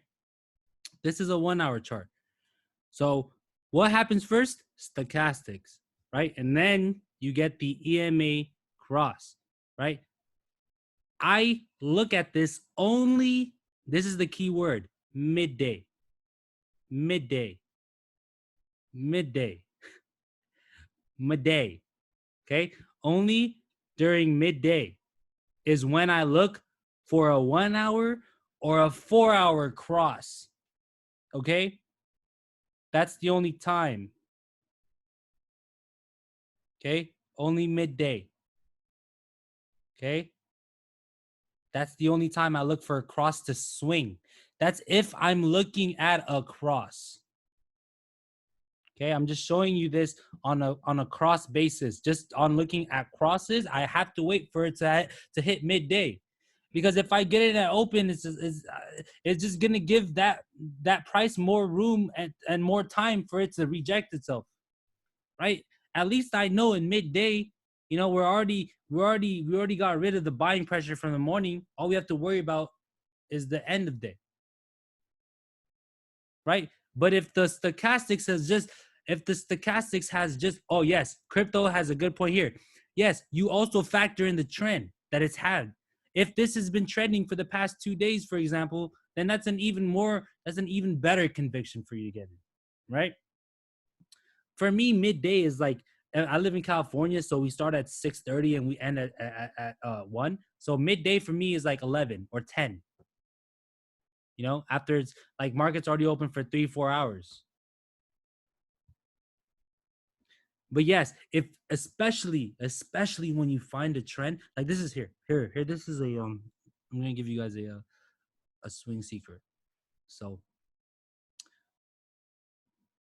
if the price has been trending for the past 3 days, okay, I only look at it from like the past 3 to 4 days. If it's been having a solid trend and I see a lot of buying pressure midday from before I want to enter, that's a lot better conviction. Okay, you guys heard that, right? I had to whisper it just in case we have a lot of spies in here. Hey, I just got out of Kevin's class, and he's saying this, so make sure you say this. Make sure you incorporate this. Just saying, man. Using EMA plus stochastics plus breakout to find swings. Okay. 1 hour chart I'm looking at. So this is an actual swing call out that we did on Home Depot. Okay. This is from yes. You guys, whoever's in my group, remember when we signaled the Home Depot trade on Thursday and on Friday we profited? This is why. Okay. What happened first? Stochastics, then the cross, right? But what did it also break on top here? Resistance from how many days? I just whispered it to you guys. 3 days. Tres. Trece. I mean tres. Right? I can say it in Chinese too. San. That's 3. 3 days. Okay? Uno, dos, tres. Okay? You have a resistance here at the end of day from, what is this? I think this was Tuesday. So Tuesday, Wednesday, Thursday. Yes. Resistance from Tuesday, and then resistance from Wednesday pre-market. Okay. And then you have resistance at Thursday open, and it broke. Right? I didn't signal it until midday either. I didn't just at 7 at an hour after market open, like, hey guys, swing HD. I had to see whether this resistance line would hold.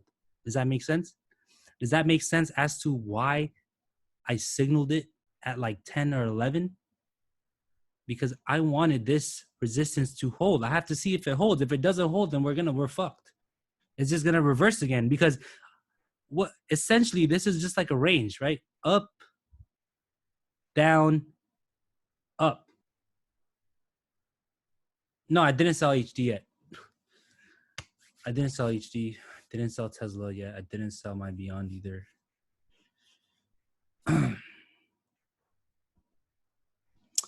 So with me, when I take profits, right, I just feel like I like holding it better than others. So sometimes what I like, a lot of people like to like people like I can't tell people when to sell their positions, right? I'm still in BMY too. I'm down like 30%, 40% on that. I don't know. We'll see. Still holding space. Yes, I'm still holding space. Still in Beyond. Um, what else? What was I gonna say about a stock? Tesla. I'm holding Tesla, but I don't know about the whole Texas thing. ATVI. Now ATVI, I'm holding that too. I mean, hopefully, drive sales up because I feel like a lot more people now are playing video games at home instead of being in my class. There's only 100 people here where it could have been fucking 2 million. But no, they're too busy playing their PS4. Hey, man, get on. Let's play. No thanks. You guys got this, right? This swing trade, breakout, cross. The only reason why this was okay. Oh, one more thing. There's also another thing that I looked at as to why I was so convicted on the swing. And can you guys tell me what it is? Not even just the volume. How many times it tested the resistance. Because look at this. What happened here? Just look at this. What happened here? What happened after this resistance was tested? It rejected, but it didn't do no pussy little sell off. What did it do? It went fucking all the way down here. Look at this. Look at this line on the right. This is what? This level is 228. This level is what? 225 on HD, which only moves like $5 a day. So it lost half of what it gained that day just in 1 hour. Right? Just because it couldn't break. Okay. So that was another one, right?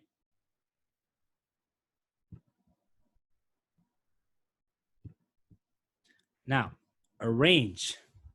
A range is a period of time where the price consolidates and creates a range where it neither can break above or below.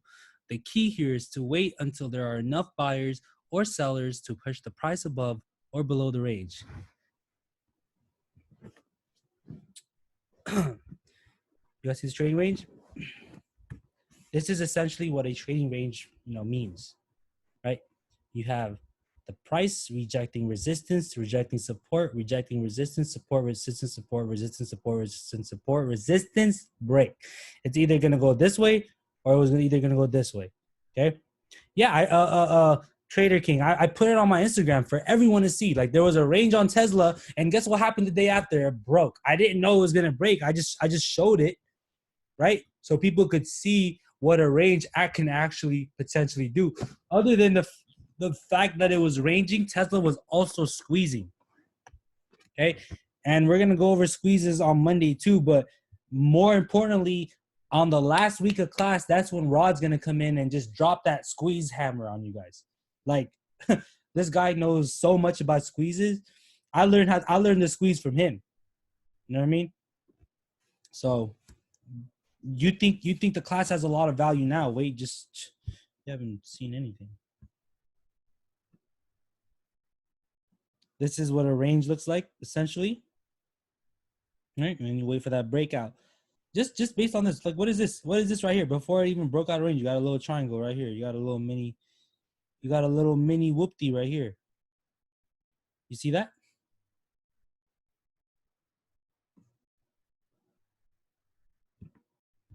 Range with EMA plus stochastic strategy.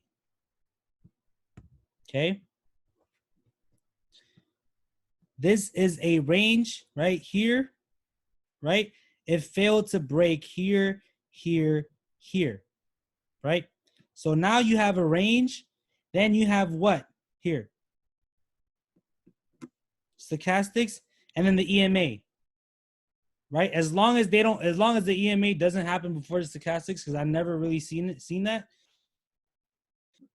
So you have the stochastics cross. Okay, now let me show you guys this first. Okay, was there an EMA cross here at this resistance right here? What about here? What about here? The EMA was always above the 9 was always above the 21. Okay. Now, what about once we got over here? We had the cross and the stochastics cross. So we had the EMA and the stochastics.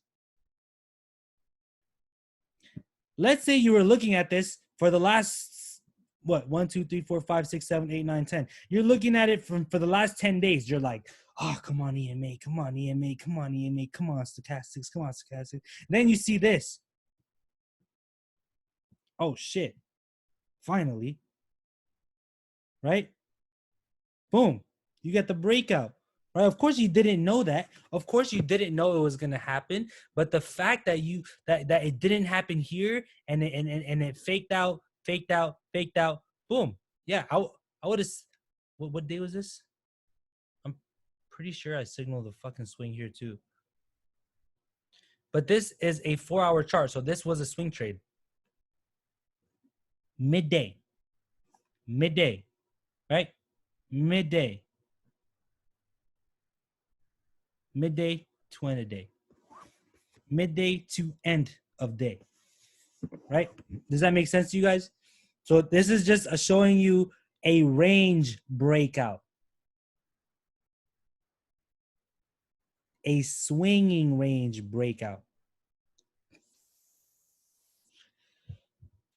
Does that make sense, guys, for that one? Can I go to the last slide of the day?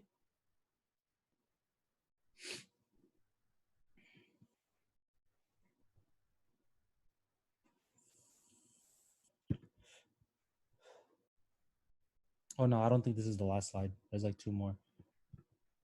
Look. What do you have here? You have a what? This is a 4-hour. Yeah, you can use this on a 30-minute anything. I'm just showing you guys this on a 4-hour. You have a range / consolidation here, right? Look, okay. What do you have here?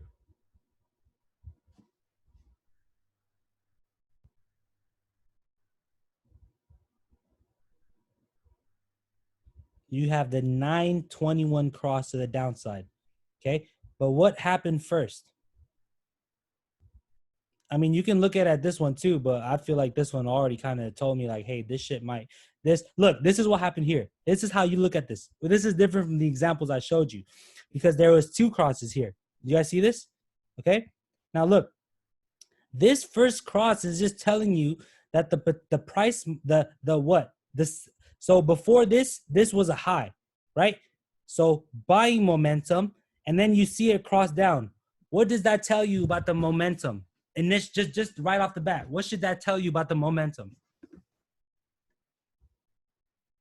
Overbought, it's the buying momentum is decreasing. That's the word. It's slowing down. Right? Buyers are stepping in now. Okay? And then we fall into that range. Right? And now we have this cross, and then we have another cross here. Right? Then you have that whole swing. What is this from fucking, I don't know. This is Tesla. So this is probably from like 800 all the way down to 700. There goes a 2K account freaking going up to freaking 8,000 in 3 days.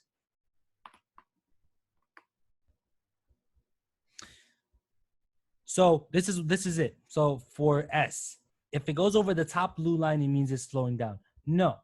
Once it passes the top blue line, it means the momentum is strong. But where did the direction of the line go? Did it keep pointing up or straight, or did it point down? It started pointing down, right? Think of this line as momentum. That line is that's what momentum looks like on a line. Okay? Now, by utilizing the EMA plus stochastic strategy, you would be able to tell that this is a potential fake out because the EMA stochastics did not cross up around the same time the EMA did. Look, EMA crossed up, but what did the stochastics do?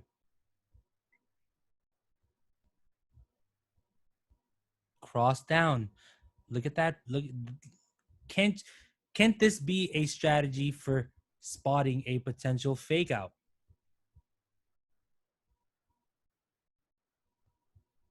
Does that make sense? So next time you see an EMA cross, but the stochastic is crossing down, then you should kind of be wary before entering that trade, right? And here you have the EMA crossing up, okay? The EMA crossing up here, right? Because usually when the EMA crosses up, it's bullish, right? And then you have the stochastics crossing down, okay? Is there a way to set alerts for the stochastics and EMA crossing? I think there is. I think there is. I don't do that because I just like to look at it. But other than the stochastics slowing down here, what else do you see that that should kind of tell you that the price is potentially not going to keep going up? You have that fucking volume right here, all selling volume.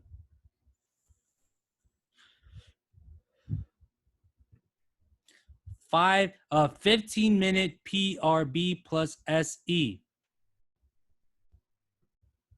What is PRB? Can anyone guess what PRB is? Give you 25 bucks.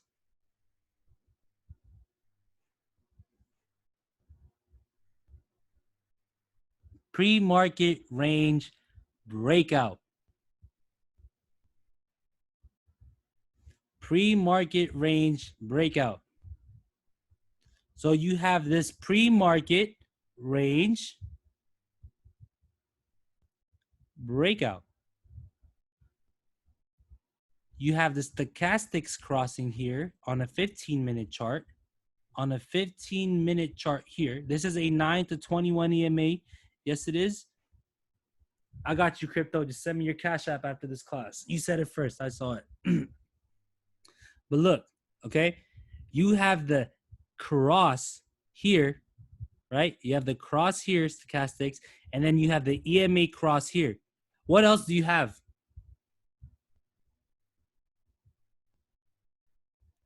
Not even before the resistance even happened.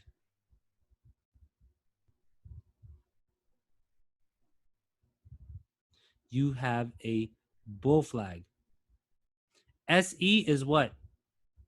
Stochastics, EMA. I just didn't want to type up the whole thing because it's... How low can a bull flag go? That rhymes. So, as long, like, let's say, like this. Do you guys think this is a bull flag right here? This one?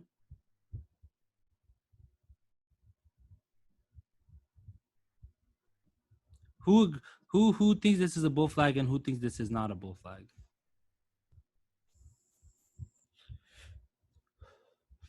I mean, in my opinion, it's kind of because here, what do you have here? This three candles, what is it? It's a pole. You can see like a straight pole, right? This is like a curved pole. You know, it's like a broken flag. It's a wannabe flag. Regardless, what held? Regardless whether it's a flag or not, what held? The support held. What was this before it became support though? Was resistance. Resistance turned into support. So in here, in this trade, you have the stochastics cross, which is telling you that the momentum is potentially increasing. Plus you have the EMA cross. As the EMA cross happened, you saw a bull flag. Now you see this initial breakout candle here.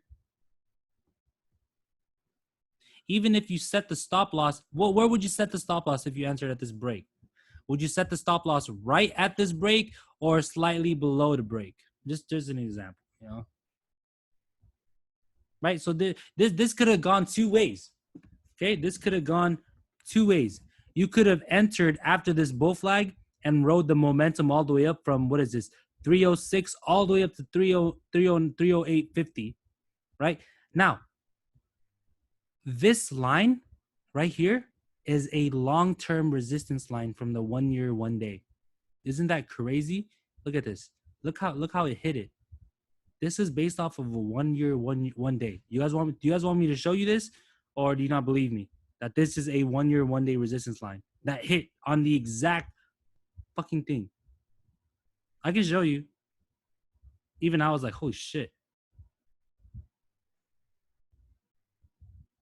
Yeah, you can trade based on long-term resistance and support lines. It's just that if you have all these indicators helping you, you're more convicted now, right? You have more of a conviction now. Does that make sense? These long-term price levels they're really, really, really important. Okay.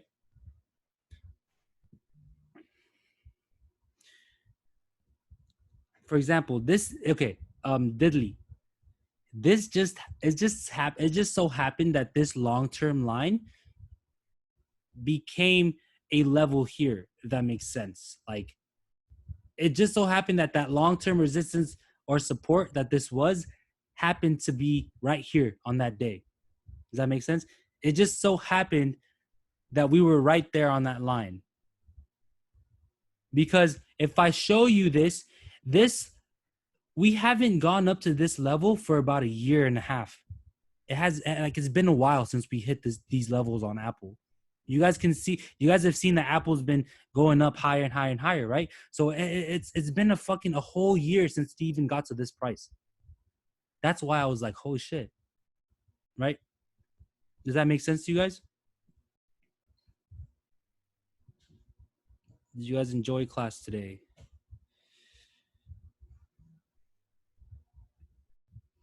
In the next class, we will discuss price action trading as well as other indicators not mentioned today. I would like you guys to drop a review on how today's class went in our Discord chat. Also, if you enjoyed the class, please give us a shout out on Instagram. Plus, I will be giving free one-on-one mentorship to those who refer 5+ friends to this class. Would you guys even refer your friends to this class? Like, is it worth it? That's all I wanted to hear. Okay, guys. You guys have a good rest of your night. I'll see you in the chat. This will be uploaded into the website tonight or tomorrow morning. But yeah, make sure you guys write it in the Discord, please, how you guys like the class today. And don't just say fire, like, what do you like about it? People are just like, fire. Okay, well, what's fire? What do you mean fire? All right, guys, you guys have a good day. Don't get too fucked up today. Study up.